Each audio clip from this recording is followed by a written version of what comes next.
A new report from the New York Times has highlighted a significant erosion in support for President Joe Biden among non-white voters.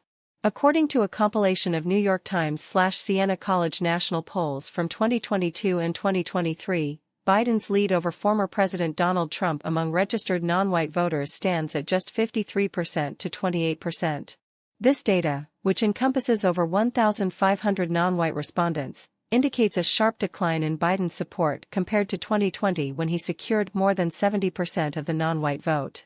If Biden cannot rejuvenate this dwindling support by November 2024, it will perpetuate a decade-long trend of diminishing Democratic strength among a demographic traditionally viewed as the bedrock of the party. The data suggests that Biden's lukewarm support from these voters is a significant factor in the neck-and-neck race in early national surveys. This is despite Biden maintaining his appeal among white voters at levels comparable to 4 years ago. The Times data offers a glimmer of hope for Biden though, suggesting that he could potentially approach his 2020 standing by winning back voters who previously supported him. However, the Democratic Party cannot afford to be complacent.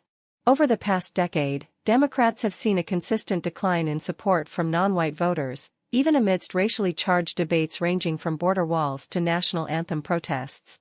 Several factors contribute to Biden's vulnerabilities. His age, the prevailing inflation rates, and other socioeconomic challenges that disproportionately affect non-white voters, who tend to be younger and less affluent than their white counterparts. The president's approval rating among non-white voters over the past year is a mere 47%, with a favorability rating of just 54%. Furthermore, issues like abortion and threats to democracy might resonate less with Black and Hispanic voters, who are generally more conservative than white Biden supporters.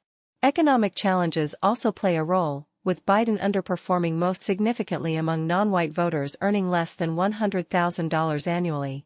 The data also reveals an emerging education gap among non-white voters.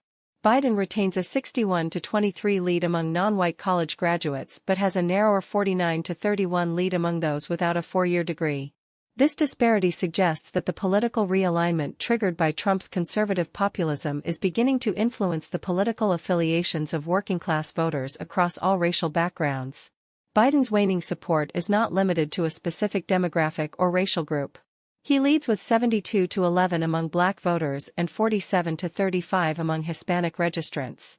However, these figures are significantly lower than his 2020 election performance. The generational divide is particularly pronounced among Black voters. While Black registered voters over 45 support Biden with an 83-8 margin, this lead shrinks to 59-14 among Black respondents under 45. This trend underscores the potential for low turnout among Black and Hispanic voters in the upcoming elections, rather than a massive shift towards Trump. While Biden still holds a lead among non-white voters, the diminishing margins are a cause for concern for the Democratic Party. If these trends persist, the 2024 elections could see the weakest performance by a Democratic leader among Black and Hispanic voters since Walter Mondale in 1984, according to the NYT.